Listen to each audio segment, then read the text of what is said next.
Hello dear students, कैसे हो आप लोग।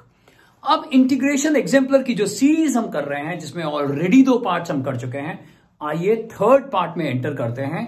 और यहां इंडेफिनिट के साथ साथ अब हम डेफिनिट के क्वेश्चंस भी देखना शुरू कर लेंगे। आइए अब हम इस क्वेश्चन को देखते हैं, क्वेश्चन नंबर 55। इस क्वेश्चन को करने के बहुत सारे तरीके हमारे पास हैं, तो आइए इसको समझते हैं कि हाफ एंगल लाने में क्या फायदा हो जाता है। और अगर हम इसको डायरेक्टली करते तो यहां जो ऑप्शंस दिए हुए हैं वो क्यों एक्यूरेट ऑप्शंस नहीं है, उन पर भी हम बात करेंगे। आइए इस क्वेश्चन को ध्यान से समझते हैं। ध्यान से देखिए, न्यूमरेटर को अगर हम देखें तो यहां मैं क्या करने वाला हूं, साइन एक्स को हाफ एंगल में लिखने वाला हूं, यानी आई इक्वल्स एक्स प्लस, अब साइन टू थीटा क्या है, sign to theta is 2 sine theta cos theta. और ये काफी बच्चों को अभी भी कंफ्यूजन आ जाती है कि अगर हम कहते हैं साइन थीटा क्या है, तो यहां वो सिर्फ एंगल को हाफ करेंगे, that's why these are called half angle फॉर्मूले। तो हम यहां 2 साइन एक्स बाई 2 और कॉस एक्स बाई 2 लिखने वाले हैं। अब डिनोमिनेटर क्या है, अब डिनोमिनेटर में आप चाहें तो डायरेक्टली आंसर लिख दीजिए, लेकिन क्योंकि मुझे एक एक बात एक्सप्लेन करनी है तो मैं इसको भी cos 2 थीटा वाला फॉर्मूला लगाकर 2 cos स्क्वायर थीटा माइनस 1 ऐसा फॉर्मूला लगाकर इसको लिखूंगा 2 cos स्क्वायर, यस, एंगल हो जाएगा x बाई 2 माइनस 1 और यहां रिस्पेक्ट है dx। अब बेनिफिट क्या मिलने वाला है, नीचे एक कॉम्पैक्ट फॉर्म आ जाएगी, यानी नीचे कम टर्म्स आ जाएंगे हमारे पास। और अब हम क्या करने वाले हैं, एक बार मैं इसको, आप चाहें तो ये स्टेप स्किप कर सकते हैं, मैं इसलिए कर रहा हूं ताकि आप आसानी से इसे देख पाएं। ठीक, इसके बाद अब हम यहां स्प्लिट कर देंगे इसको 2 पार्ट्स के अंदर। पहले पार्ट में जब मैं इसको x के नीचे लेके जा रहा हूं, मैं 1/2 को आगे लिख रहा हूं, cos स्क्वायर एक्स बाई 2 हो जाएगा। और दूसरे पार्ट में 2 क्योंकि कैंसिल हो जाएगा, इसलिए अभी मैंने उसको अंदर ही रखा है। ये देखिए, इस तरह से हमने लिख लिया। यहां देखिए ध्यान से,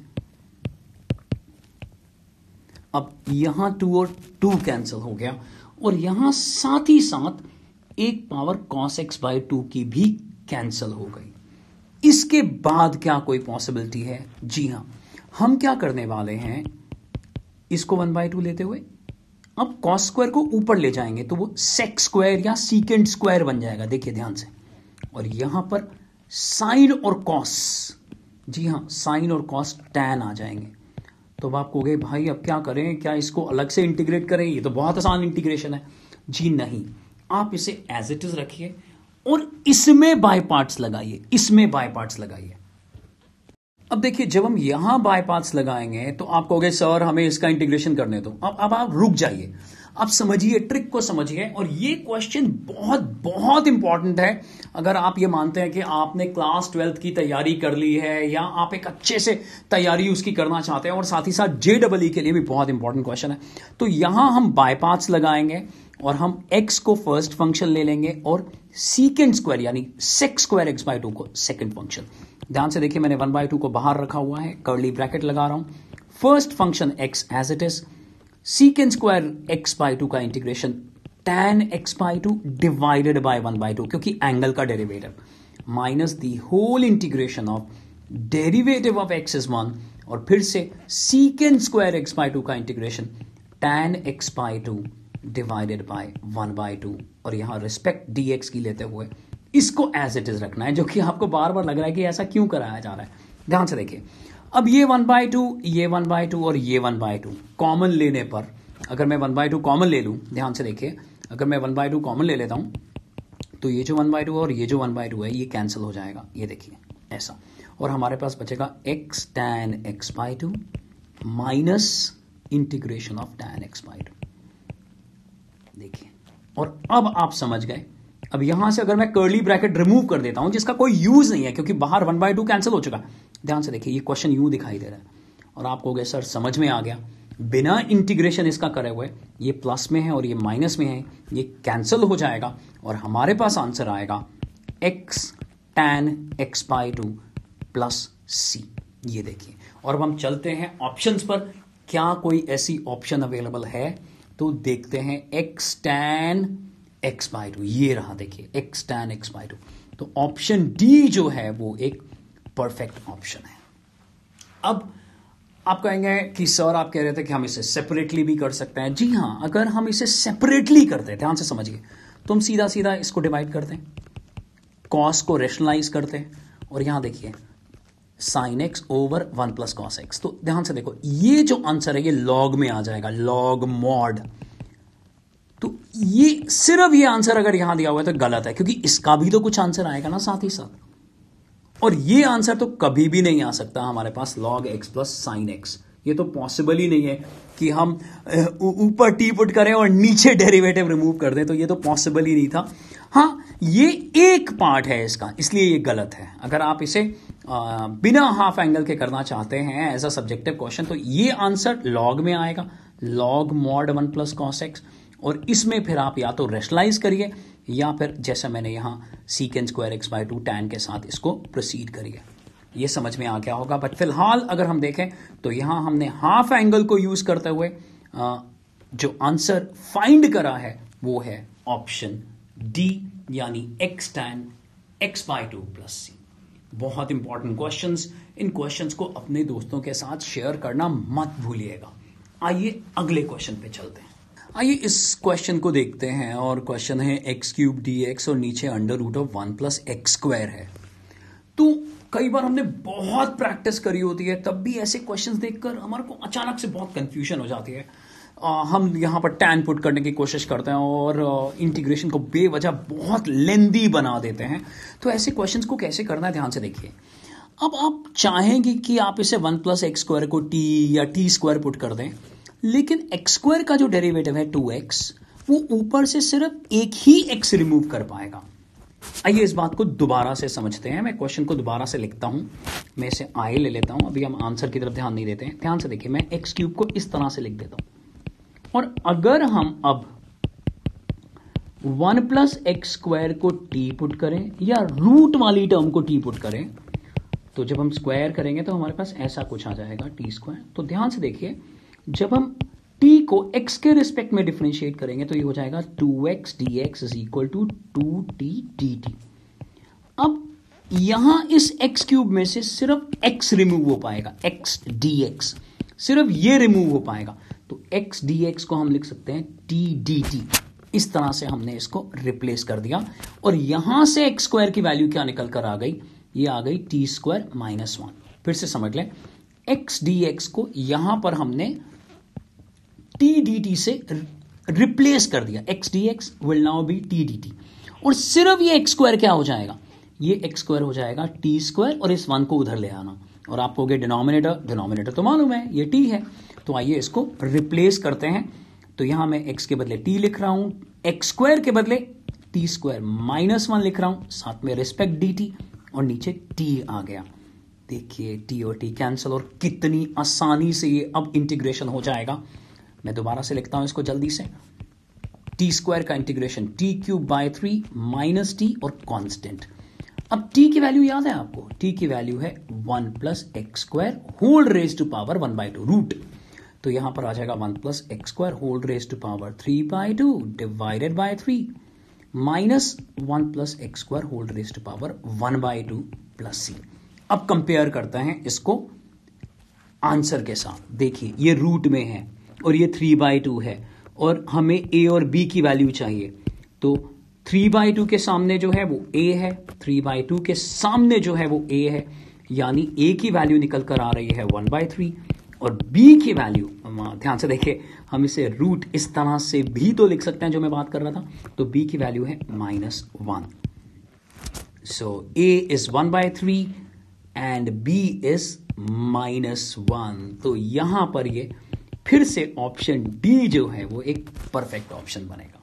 आप पूछेंगे कि सर अगर मैं रूट के बदले सिर्फ 1 प्लस एक्स स्क्वायर को अगर टी पुट करता तो क्या सेम आंसर आता? जी हाँ, 100% सेम आंसर आता। और आप ये एक्सपेरिमेंट करना भी जरूर, और मुझे कमेंट बॉक्स में इस एक्सपेरिमेंट के बारे में बताना कि एक ही मतलब है। तो इस क्वेश्चन का ऑप्शन बी, ऑप्शन डी है। आइए आगे बढ़ते हैं बच्चों। अब यहां आप देख रहे हैं कि हमने डेफिनेट जो है वो भी शुरू कर दिया है। एक एक क्वेश्चन को करते हुए हम आसानी से आगे बढ़ रहे हैं नोट्स बनाते हुए, और यहां अब डेफिनेट की शुरुआत हो गई। और ये देखिए -a to a, अगर आप देख रहे हैं -a to a, तो बोला जाता है कि जब भी -a to a हो हमेशा इवन ऑड के लिए जरूर चेक करें। लेकिन उससे पहले हमेशा की तरह हम 1 + cos 2 थीटा को क्या लिखने वाले हैं, 2 cos स्क्वायर थीटा। और हम यहां, चलिए मैं प्रेजेंटेशन फिर से दे देता हूं, हालांकि आपने बहुत करा है। ये लीजिए, हम इसको लिख देते हैं 2 cos स्क्वायर x - 1, जिससे कि ये नीचे 2 cos स्क्वायर x रहेगा, 1/2 आगे लेते हुए मैं इसको यहां पर सीकेंड स्क्वायर में लेकर आ गया हूं, और ये आ गया है -π/4 to π/4। तो जब भी ऐसा होता है तो आप इवन ऑड के लिए चेक करते हो, और इवन ऑड के लिए आपको क्या करना होगा, एग्जामिन करना होगा। तो हम इसको एक फंक्शन लेते हैं, let fx = secant square x। और सबसे बड़ी बात यह है कि -π/4 से लेके π/4 में फंक्शन का कंटिन्यूअस होना जरूरी है।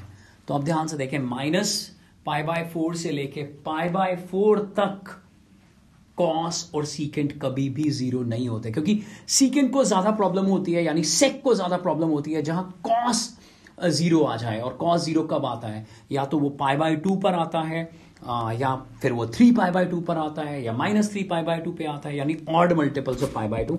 लेकिन यहां ध्यान से देखें तो -π/4 से लेके π/4 ना तो कॉस को ना तो सीकेंट को किसी को भी कंटिन्यूटी की कोई प्रॉब्लम नहीं है। आइए इवन ऑड के लिए चेक करते हैं। नाउ टेकिंग, हम इवन ऑड के लिए चेक कर रहे हैं f of -x। Now what is secant square -x, that is secant square x। तो ध्यान से देखिए, हमारे पास ये वापस आ गया। तो हमने क्या कहा, because f of -x is equal to fx, therefore fx is equal to secant square x is an even function। और जब ये इवन फंक्शन है तो आप जानते हैं कि -a to a fx dx हमेशा twice 0 to a हो जाता है फंक्शन का, if fx is an even function. तो हम यहां प्रॉपर्टी लगाते हुए ट्वाइस कर देंगे, 0 to π/4 आ जाएगा, और यहां रहेगा सीकेंट स्क्वायर x, यानी sec square x dx। Integration आपको मालूम है, tan x हो गया। लिमिट्स पुट कर दीजिए, 0 और π/4 यहां पुट करेंगे, बड़ी आसानी से आंसर आएगा। tan π/4 - tan 0, tan 45 की वैल्यू 1 और tan 0 की वैल्यू 0, यानी आंसर आ गया 2। कितनी आसानी से, कितने इत्मीनान से, कितने सुकून से, बहुत कामली ये क्वेश्चन हमने कर लिया। अब चेक करते हैं कि क्या कोई ऑप्शन यहां पर है। तो क्लियरली ये एक सब्जेक्टिव क्वेश्चन भी हो सकता था जिसमें ऑप्शंस ना दी हो, तो भी आप कॉन्फिडेंट होते कि आंसर 2 आएगा, यानी इस क्वेश्चन का आंसर है ऑप्शन बी। आइए आगे बढ़ते हैं। अब हम इस क्वेश्चन को देखते हैं, जो इस पार्ट का एक आखिरी क्वेश्चन होगा, लेकिन ये क्वेश्चन अपने आप में बहुत बहुत बहुत इंपॉर्टेंट क्वेश्चन है। तो हम हमेशा की तरह, जैसे मैंने बताया कि अगर बहुत इंपॉर्टेंट कोई क्वेश्चन होता है तो हम इसे स्टार मार्क करते हैं, और अगर वो हॉट्स के लिए है तो एच मार्क करते हैं। तो मैं यहां दोनों ही स्टैंप्स लगा रहा हूं, बहुत ध्यान से करिएगा, क्योंकि ये AOI में भी काम आने वाला है। डेफिनेट के अंदर यहां ये मॉड इंटीग्रेशन का क्वेश्चन बन जाएगा। जी हाँ, मॉड का। अब आप बहुत ध्यान से देखिए, ये है 0 to π/2, और मैं यहां पर 1 को लिख रहा हूं cos square x plus sine square x, और sin 2x को लिख रहा हूं 2 sin x cos x। अब कुछ स्टूडेंट्स ये कह सकते हैं कि सर हम तो इसे एज अ फॉर्मूला भी यूज करते हैं, सीधा भी लिख सकते हैं, लेकिन मुझे यहां पर कुछ और चीजों के बारे में अच्छे से समझाना है। बिल्कुल लिख सकते हैं, ध्यान से देखिए, ये आ गया cos x minus sine x the whole square. अब मैं क्या इसमें डायरेक्टली स्क्वायर और रूट को कैंसिल कर सकता हूं? बिल्कुल भी नहीं। ये ध्यान रखिए, हम यहां डायरेक्टली कैंसिल नहीं कर सकते, और हमें यहां पर मॉड लगाना पड़ेगा। जी हां, मॉड लगाना पड़ेगा, क्योंकि जब हम 0 to π/2 पर जाते हैं और ठीक π/4 से π/2 में कॉस की वैल्यू साइन की वैल्यू से कम आएगी, तो ये जो रूट के अंदर की टर्म है ये नेगेटिव बन जाएगी। तो बहुत बहुत जरूरी है कि हम यहां मॉड अब यूज करें। और आगे कैसे प्रोसीड करेंगे हम इसको समझते हैं। ध्यान से देखिए, अब हमारे पास जो इंटरवल है वो है x belonging to closed interval of 0 to π/2, और जो फंक्शन हमारे पास है वो है cos x minus sin x। अब आप जानते हैं कि 0 से लेके, अगर मैं 90 की बात करता हूं तो ठीक 45 पर साइन और कॉस आपस में इक्वल होते हैं, लेकिन कॉस की वैल्यू 0 से लेके 45 में कॉस की वैल्यू साइन की वैल्यू से ज्यादा होती है, और 45 में साइन की वैल्यू कॉस की वैल्यू से ज्यादा होती है। इसीलिए हमारे को यहां पर ये दो ब्रांचेस बनानी पड़ेंगी, cos x minus sine x। कहां से कहां तक? when x is ranging from closed interval of 0 to open interval of π/4। आप चाहो तो यहां पर भी इक्वल टू का साइन लगा सकते हो, लेकिन आप जानते हैं मॉड के केस में equality comes with greater than. और देखिए अब मैं सेकेंड ब्रांच क्या लिख रहा हूं, माइनस लगाना पड़ेगा, क्योंकि cos x minus sine x यहां पर एक नेगेटिव क्वांटिटी दे देगी। और मॉड का बिहेवियर क्या है कि अगर कोई चीज नेगेटिव है तो उसके आगे नेगेटिव लगा लो, या फिर मैं क्या कर रहा हूं, मैं माइनस अंदर मल्टीप्लाई कर रहा हूं और इसको sine x minus cos x लिख रहा हूं, और यहां यह आएगा 45 से लेके अब इक्वल टू का साइन, और यहां फिर इक्वल टू इसलिए लगा रहे हैं क्योंकि ये दोनों फंक्शंस कंटिन्यूअस हैं, इसलिए इनका डिफरेंस भी कंटिन्यूअस होगा। तो यहां देखिए ये दो ब्रांचेस बन गई हमारे पास, क्या आप देख पा रहे हैं, ये दो ब्रांचेस बन गए। तो अब इसका इंटीग्रेशन कहां से कहां तक होगा, 0 से लेके π/4, और इसका इंटीग्रेशन कहां से कहां तक होगा, π/4 से लेके π/2। आइए हम इंटीग्रेट करते हैं इनको, cos x minus sine x, बहुत जरूरी क्वेश्चन, प्लस π/4 से लेके π/2 sine x minus cos x की हम बात कर रहे हैं। ध्यान से देखिए, अब मैं जब इसको इंटीग्रेट कर रहा हूं, cos x का इंटीग्रेशन साइन x और माइनस साइन x का integration plus cos x 0 to π/4। Similarly sine x का इंटीग्रेशन माइनस cos x और माइनस cos x का इंटीग्रेशन माइनस साइन x, और यहां मैं π/4 से π/2 तक की वैल्यूज देख रहा हूं। अब कुछ बच्चे समझ रहे हैं कि यहां पर ये दोनों पार्ट्स की जो वैल्यू होगी, जहां तक वैल्यू की बात है, कॉन्सेप्ट अलग है लेकिन जहां तक वैल्यू की बात है दोनों की वैल्यू सेम होगी। मैं यहां थोड़ा सा शिफ्ट कर रहा हूं, एक स्टेप ना लगाना पड़े, और तो मैं यहां पर ये माइनस कॉमन लेकर इधर माइनस लिख रहा हूं, यहां पर माइनस, ताकि इनके बीच में प्लस आ जाए। और अब देखिए जब मैं यहां वैल्यू पुट कर रहा हूं, अपर लिमिट पहले पुट करी sine π/4 plus cos π/4, minus lower limit put करी साइन 0 प्लस कॉस 0, ये पहले पार्ट की बात कर रहा हूं यहां पर, और फिर माइनस लगाते हुए यहां cos π/2 plus sine π/2 minus cos π/4 plus sine π/4। अब ये बहुत छोटी चीज है, ये छोटी कैलकुलेशन है आपके लिए। साइन π/4 और cos π/4 दोनों बराबर होते हैं, तो 1/√2 प्लस 1/√2 आप डायरेक्टली भी कर सकते थे ऐड इनको। साइन 0 की वैल्यू 0 होती है जबकि cos 0 1 होता है, ये पहले पार्ट का आंसर आ गया। और दूसरे पार्ट में अगर मैं कहूं साइन 90 1 हो जाएगा जबकि cos 90 हमें मालूम है 0 है, और फिर से यहां 1/√2 और 1/√2 इस तरह से हम लिख देंगे। ध्यान से देखिए, बस एक स्टेप दूर है ये। इस पार्ट को अगर मैं देखूं तो मैं लिख सकता हूं 2/√2 माइनस 1, ये देखिए ये पार्ट, ये पूरा पार्ट अब, और यहां आएगा -1 - 2/√2।